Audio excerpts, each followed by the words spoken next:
آج اس کو بدلنے کی کوشش اور سازشیں ہو رہی ہیں۔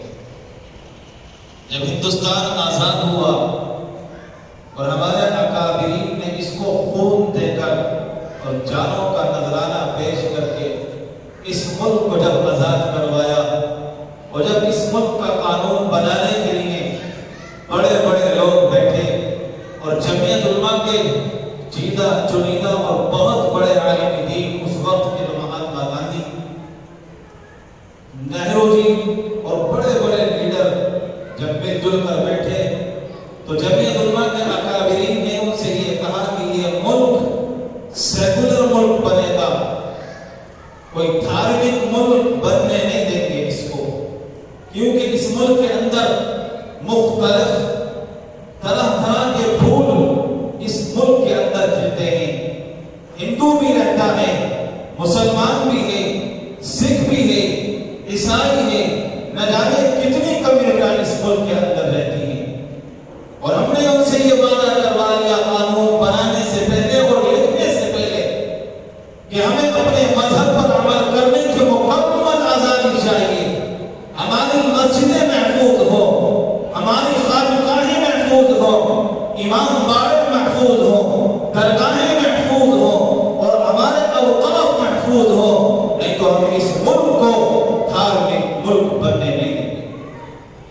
کیونکہ ہمارے آباء و اجداد نے، ہمارے اکابرین نے، علماء ربانی نے، مدارس میں پڑھانے والوں نے، قال اللہ قال رسول کہنے والوں نے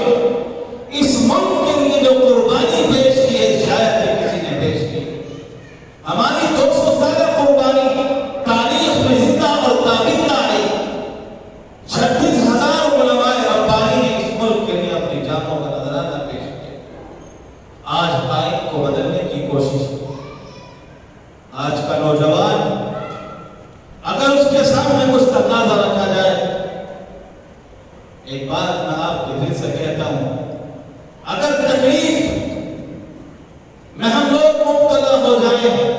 یا کسی فرد واحد کو تکلیف کا احساس ہو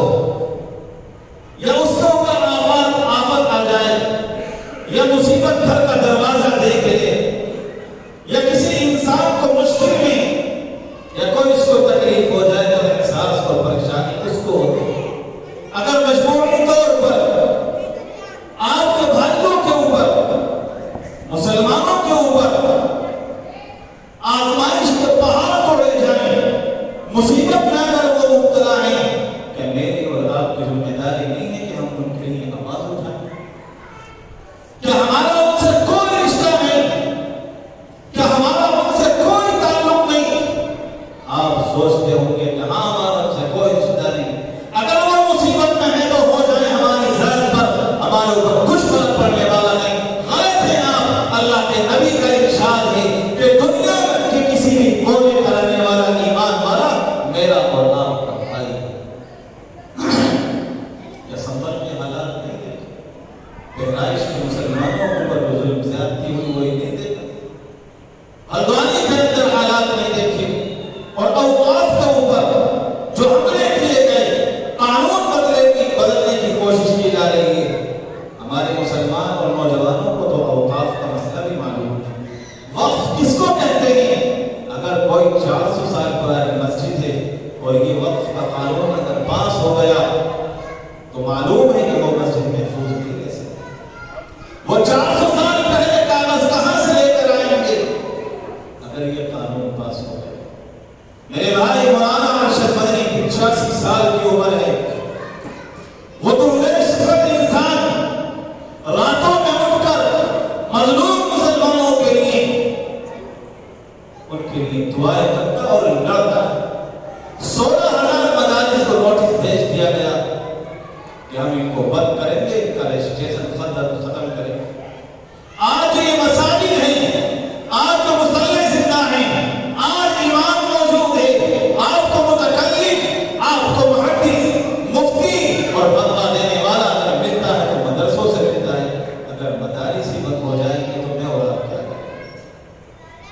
نماز جنازہ پڑھانے والا نہیں مل سکتا، مسئلہ مسائل بتانے والا نہیں مل سکتا، کہ ہم اپنے مدارس کے لیے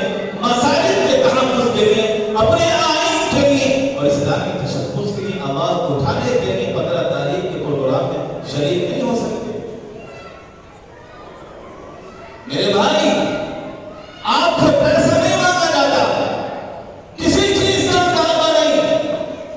ہاں آپ سے وقت مانگا جا رہا ہے، اور مجھے امید ہے کہ ہر مسلمان وقت دینے کے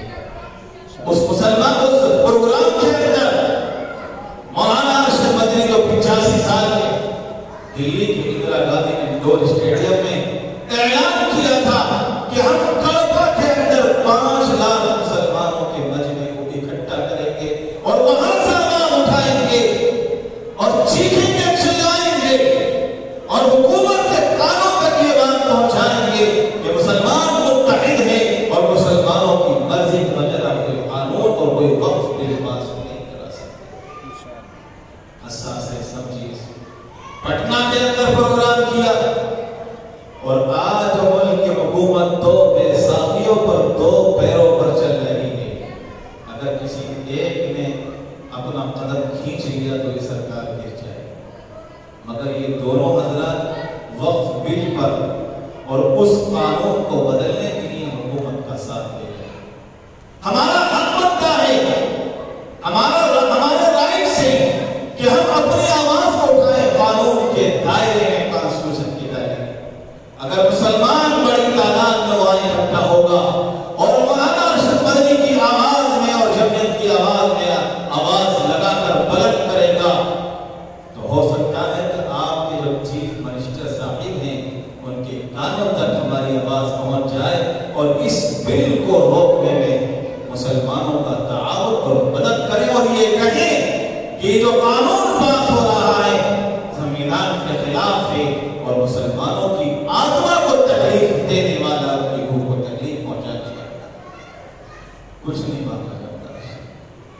میرے بھائی، کسی ایک مسلمان کا مسئلہ نہیں، آپ کے رائے چوٹی کے جنرل سیکریٹری جمعیت علماء کے مفتی معصوم صاحب کا مسئلہ نہیں ہے، مولانا ارشد مدنی کا مسئلہ نہیں ہے۔ اس پروگرام کے اندر فلسطین کے مظلوموں کے لیے بھی آواز اور تائید کی جائے گی کہ ان کے ساتھ جو ظلم ہو رہا ہو، غلط ہو رہا ہے، کہ آپ اپنے فلسطین مسلمان بھائیوں کے ساتھ آواز نہیں اٹھا سکتے، کہ ہمارا دل پسماندہ ہو گیا ہے، کہ ہماری روح اتنی کمزور ہو گئی ہے کہ ان کا ظلم، ان کی تکلیفیں، ان کی آہوں پکاریں، ان کا تڑپنا، ان کا رونا اور ان کا چیخنا چلانا آپ کو سنائی نہیں دیتا۔ ہم کیا صرف نام کے مسلمان ہیں؟ نہیں، ہم زندہ دل قوم ہیں۔ انشاءاللہ خدا تعالی جو 4 بجے سے پروگرام، اس پروگرام کو کامیاب بنائیں گے اور فلسطین کے مظلوم مسلمانوں کی آواز کو بلند کریں گے۔ ہمارا حال کیا ہے 24 گھنٹے کا، مجھے اس پر بحث نہیں کرنا۔ ہم اپنے وقت کو کہاں کہاں ضائع کرتے ہیں، کہاں خرچ کرتے ہیں، کہاں برباد کرتے ہیں۔ تکلیف ہو جائے گی اگر میں بیان کروں۔ آپ کو مسلمانوں کے لیے نکلنا ہے، فلسطین کے مظلوم مسلمانوں کی آواز کی تائید کے لیے نکلنا ہے اور آئین کے تحفظ کے لیے اور مولانا ارشد مدنی کی آواز کو بلند کرنے کے لیے نکلنا پڑے۔ کیا آپ لوگ اس پروگرام میں شرکت کرنے کے لیے تیار ہیں؟ کہ میری بات سمجھ میں آئی؟ آپ اکیلے شریک ہوں گے یا اپنے ساتھ ساتھیوں کو لے کر آئیں گے؟ ایک ایک آدمی کوشش کرے گا، آپ کی ایک ایک محنت، ایک ایک منٹ اللہ کے نزدیک اجر میں لکھا جائے گا۔ ایک ایک آدمی 50-50 پر محنت کرے تب جا کر 5 لاکھ کا مجمع اکٹھا ہو۔ اور میں کڑوا والوں، آپ تو میزبان ہو، مہمان آپ کی یہاں آ رہے ہیں، پروگرام میرا نہیں ہے، ارشد مدنی کا نہیں ہے، یہ پروگرام مقامی علماء کا، آپ کا، جمعیت علماء کا نہیں لکھا ہے۔ اللہ آپ کے بیٹھنے کو بے حد قبول فرمائے، کیونکہ مسئلہ بڑا حساس ہے، سنگین مسئلہ ہے، اور آپ اس پروگرام کو کامیاب بنانے کے لیے دعا بھی کریں۔ اور لوکیشن میں بتلا دیتا ہوں، جیراج گارڈن بائی پاس ہے اور آزاد نگر۔ آپ وقت پر پہنچیں، اس پروگرام کو کامیاب بنائیں، احباب کو، دوستوں کو لے کر آئیں گے سب انشاءاللہ۔ اللہ کے گھر میں بیٹھ کر آپ وعدہ کریں اور وعدہ خلافی کا جرم اور اس کا دیکھ لیجیے اللہ کے نزدیک کیا ہے، کیونکہ یہ پروگرام